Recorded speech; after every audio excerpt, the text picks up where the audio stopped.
Els Jocs Esportius Vila de l'Eliana han arribat a la seva fi, i és que la nit del 31 de juliol es va celebrar la seva clausura amb el lliurament de trofeus als campions i subcampions de les diferents categories i modalitats. L'entrega de regals i trofeus va estar presidida per l'alcalde del municipi, Salva Torrent, i la regidora d'Esports, Concha Montaner, acompanyats pels membres de l'equip de govern Marta Andrés, Eva Santafé, Vicente Zamora, Jorge Pérez, Cristina Díaz i María José Valenzuela.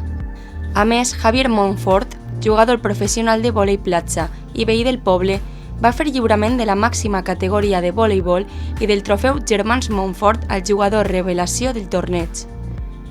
Durant aquests 15 dies, el poliesportiu municipal ha viscut grans moments esportius, com la 10K o la presentació de la 5a etapa de la Volta Ciclista a Espanya.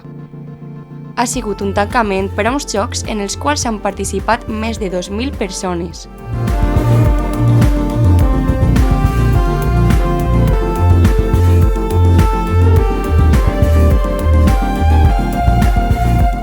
L'Eliana i els seus jocs esportius ja són un centre de rellevància de l'esport en tota la província.